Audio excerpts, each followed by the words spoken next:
Assalamualaikum warahmatullahi wabarakatuh and a very good morning. My name is Badrul Muhammad Razif and my group members are Muhammad Sufyan, Muhammad Izzat and Muhammad Mustafa. And today we will be presenting the corporate profile of our bank, that is the MISB Development Bank. The scope of our presentation today will begin by presenting the overview of MISB Bank. Next is the background of MISB Bank, its capital, its board of members, the management team, the Sharia committee, and last but not least, the legal requirements. Bank overview. MISB Development Bank was established on the 2nd of April 1989.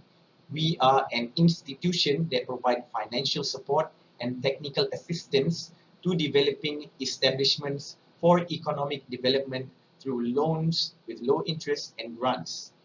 The bank has transformed from a conventional banking system to a full-fledged Islamic bank based on Sharia in 2016. Your needs are our obligation. Therefore, here at MISB Bank, our mission is to provide financial and non-financial services and targeted savings plans supported by qualified human resource to contribute in social development, building partnership with multiple sectors, spreading financial awareness, and promoting a culture of self-employment among all segments of society. Our vision, on the other hand, is to be pioneers in empowering social development tools and enhancing the financial independence of individuals and families towards a vital and productive society. Next in the agenda is the introduction of the logo of MISB Bank. As you can see, the logo of MISB Bank comprises of shades of blue, triangle peak with transparent intersection. MISB represents no other than the four founding fathers, which are Mustafa, Izzat, Sufyan, and Badrul. Logo interpretation. Triangle peak. The two triangles symbolizes two mountains which represent the mission and the vision of our bank. The two peaks of them both portray the aspiration of the bank to provide the best services to our customers. Shades of blue. Blue is the color that represents hope, trust, and loyalty. This is to portray our hope to continue honoring our customers and the loyalty and the trust they place upon us for the future and years to come. Transparent intersection. The intersections between the triangle can be seen through, which symbolizes our bank's transparency and integrity in conducting our business and works.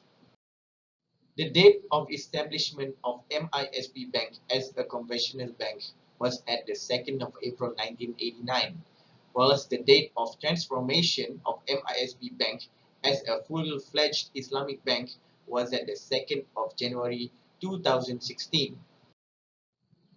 MISB Bank capital is reserved at 500,830,700 ringgit. According to Section 33, Clause 1, Clause A of the DAFIA, institutions shall maintain at all times a minimum amount of funds for operation of Islamic financial business. According to the Capital Framework for the Development Financial Institutions provided by the BNM, Bank Negara Malaysia, the development financial institutions are required to maintain an absolute minimum capital of 300 million at all times.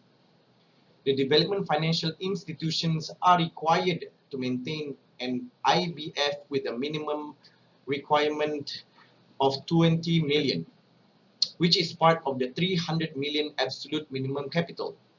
The IBF must segregate from the capital designated for conventional banking operations and shall not be used for conventional banking operations.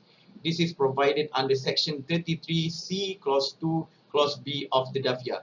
Therefore, our MISB Bank has reserved for conventional banking the sum amount of 400 million and for Islamic banking the amount of 100,830,700 ringgit. Right, thank you, Brother Badrul. Bismillahirrahmanirrahim. Assalamualaikum. My name is Muhammad Sufyan, and I will proceed with the Board of Directors. Ladies and gentlemen, I would like to introduce you the board of directors of the MISB Bank. The chairman, which is Tun Sufyan Maklepi as a chairman. Next is Tan Sri Haji Badrul Hisham Muhammad Razif as an executive director. Datuk Muhammad Izzat bin Hasizan as a non-executive director. And lastly, Datuk Sri Haji Mustafa Kamal Mustafa as a junior executive director. Right, now move on to our management team. In MISB Bank, there are 5 members in the management team, which are first Datuk Sri Haji Muhammad bin Ali, the president or as a chief executive officer. Datuk Muhammad Sharil Osman as a deputy president operation. Dr. Abdul Rani Lebai Jaafar as a chief finance. Muhammad Sofyan bin Yahya as a chief risk officer. And last but not least, Sheikh Azri Mukhtar as a chief credit officer.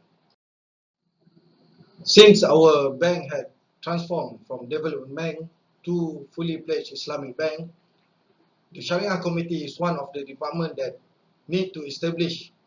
Therefore, I would like to introduce you our Sharia Committee, consists of 5 members. Start from Tuan Haji Azizi bin Cik Saman. He will be the chairman of Sharia Committee. He holds a degree in Sharia in Al-Azhar University, Egypt. He also holds a master degree in comparative law, IIUM. He has a PhD from Glasgow, Coldernan University, United Kingdom, and he was formerly Chief Executive Officer of International Islamic College, Chief Executive Officer, International Islamic University Malaysia Higher Education, Sdn Bhd. Our next Sharia Committee is Assault Prof. Dr. Muhammad Sabri Harun. He holds bachelor degree in Sharia and Law from University of Malaya. He also holds a master degree in comparative law from International Islamic University Malaysia. And he has a PhD in Islamic Economy from University of Malaya. Assalamualaikum warahmatullahi wabarakatuh and good morning. I'm Muhammad Izzat bin Hasizan. So moving on to the next Sharia Committee, I introduce to you the next Sharia Committee is Dr. Wan Marhaini Wan Ahmad. She holds a Bachelor in Sharia Law at LBS from University Islam Antarabangsa Malaysia. She has Master in Fiqh and Usul Fiqh from University Al-Azhar Mesir. And last but not least, she holds a PhD of Islamic Banking and Finance from University Science Islam Malaysia. Okay, moving on, the next Sharia Committee is Dr. Muhammad Shahid bin Muhammad Noor. He holds a Bachelor in Economics, Islamic University of Yarmouk, Jordan. He has Master in Islamic Living Knowledge and Heritage, Fiqh and Usul Fiqh from IIUM University. And last but not least, he has PhD in Sharia and Economics from University of Malaya and was conferred a Sharia Scholarship Award by Bank Negara Malaysia for his PhD studies in Islamic Finance. The last member of Sharia Committee is Dr. Yusri bin Muhammad. He holds Bachelor in Law from University Malaya. He has degree in Business Administration from University Kebangsaan Malaysia. And last but not least, he has PhD in Islamic Finance from the International Center for Education in Islamic Finance. Next, moving on to the legal requirement to obtain authorization to conduct Islamic banking business, Sharia compliance and Sharia governance. This can be referred to Section 33B, Clause 1, Clause A, DAFIA 2015, which mentioned authorization to conduct Islamic banking business. The section provides nothing in this Act or the ISA 2015 shall prohibit or restrict any prescribed institution from carrying on its entire business or activity in accordance with Sharia, provided that the prescribed institution obtain prior written approval of the bank. Next, we can refer to Section 33D, Clause 1, which mentions duty to ensure compliance with Sharia. The section provides a prescribed institution should at all the times ensure that its business, affairs, and activities are in compliance with Sharia. Next, we shall move on to Section 33D, Clause 2 of DAFIA 2015, whereby under duty to ensure compliance with Sharia. For the purpose of subsection 1, compliance with any advice or ruling of the Sharia Advisory Council in respect of any particular business, affair or activity shall be deemed to be a compliance with Sharia in respect of that business, affair or activity. Next, we shall move to section 33D, clause 3 of DAFIA 2015, duty to ensure compliance with Sharia. Under this section, where a prescribed institution becomes aware that it is carrying on any of its business, affair or activity in a manner which is not in compliance with Sharia or the advice of its Sharia committee or the advice or ruling of the Sharia Advisory Council, the prescribed institution shall A. Immediately notify the bank and its Sharia committee of the fact, B. Immediately cease from carrying on such business, affair or activity and from taking on any other similar business, affair or activity, and C. Within 30 days of becoming aware, submit to the bank a plan on the rectification of the non-compliance. Next, we shall move on to section 33E, clause 1. Powers of the bank to specify standards on Sharia matter. Under this section, the bank may, in accordance with the advice or ruling of the Sharia Advisory Council, specify standards on A. on Sharia matters in respect of the carrying on of business, affair or activity by a prescribed institution which requires the ascertainment of Islamic law by the Sharia Advisory Council, and B. to give effect to the advice or rulings of the Sharia Advisory Council. Next, we shall move on to section 33F of DAFIA 2015, whereby under this is the establishment of Sharia Committee. Under this section, a prescribed institution shall establish a Sharia Committee for the purpose of advising the prescribed institution in ensuring its business, affair and activities comply with Sharia. Moving on to section 33G, appointment of Sharia Committee member.